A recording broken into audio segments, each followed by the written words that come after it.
because it's fun, to cope with trauma, to expand your mind, or maybe to just help with your pain. People give all sorts of reasons as to why they use weed. Are the different reasons linked to a higher likelihood of becoming addicted? So, what we see is that the more reasons that somebody gives, so they list off four or five different things, and those four or five different things are very different from one another, that means that somebody is more likely to have problematic use of things like weed. So if you ask someone why they use and they're like, well, it helps me sleep and it helps with pain relief and it's also just kind of fun and I enjoy the feeling of like getting away from my depression. If you list all of those things, you're more at risk for having problematic use. So a recent review article looks specifically at this, like what reasons do people give for using weed and are they linked to things like later addiction?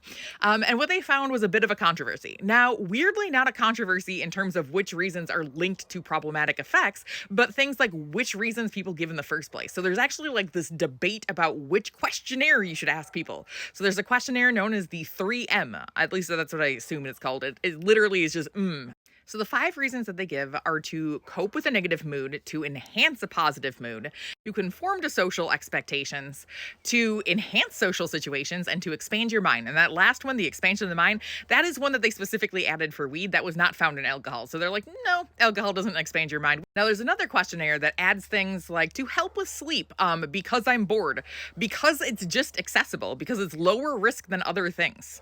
And the comprehensive questionnaire also includes for celebration, because that is a reason people say that they smoke weed too. The difference in the questionnaires are basically like, should we ask about more reasons, including things like boredom? And in my opinion, yeah, like boredom is a reason that a lot of people use a variety of different drugs. So this study was kind of like, okay, let's just ignore the differences between the questionnaires and let's actually just try to figure out what reasons are linked to likelihood of using. So are there specific reasons that make people more likely to use more often and more likely to use problematically? And they found that, yeah, there definitely are. So the one that seems most closely linked to problematic use is specifically as a coping mechanism. People report more cravings if they're using it for things like emotional dysregulation, to help cope with trauma, to treat things like your inability to actually process distress well, which makes sense if you think about it, because those problems are unlikely to go away. So people are probably more likely to continue using this drug because their life is not suddenly going to get better. Now it can, but it's not likely to. We see that this is very true of minoritized individuals. So people who are part of groups like Black individuals, women, people of gender minorities, they are far more likely to experience kind of distress in their everyday life and far more likely to cope with it with weed. Because again, those problems are not going anywhere anytime soon, and in fact are kind of increasing. Welcome to America. And like probably everywhere else too, but like it's real bad in America right now. This may be a cry for help. If you need a drug scientist in Iceland, please let me know. I am happy to come over there. And we also see that when the world gets worse, yeah, people cope with weed even more often. So for example, rates went extremely high during COVID. But also, what else are you going to do in the middle of a pandemic? You can't leave and go anywhere. So a lot of people were coping with things like weed, but also alcohol. Man, the rates of drug use during the pandemic were startlingly high. So people who say that they're using because they're using it to cope, that is strongly linked to problematic use. And so is things like, I do it because it's fun. Like the idea that you just enjoy it, that is linked to more frequency of use. Now, one of the things that made me a little bit amused here is that the scientists in this paper were like, yes, this is a great place for interventions. Like, specifically people who are using it because it's fun, like, we can counteract that. And it's like, how? Just by telling people it's not fun? We know how well that worked. Dare told a lot of people that a lot of drugs were not fun, and Dare did not work at all. Now, there were other reasons that people gave that were not necessarily linked to problematic use. So things like to celebrate, that didn't seem to be problematic. And to expand your mind was also not linked to problematic use. Now, it was linked to more frequently using. So more people who said, like, I'm using this to learn about myself. They were more likely to use consistently. But it wasn't necessarily problematic. They just got high a lot. Now, the majority of people who say that they were using weed to expand their mind or become more original were men, which tracks with my previous experience as a philosophy major.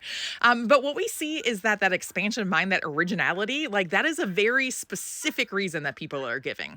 And that one is particularly fascinating to me because I didn't think of weed as like the drug that people are using to kind of analyze themselves.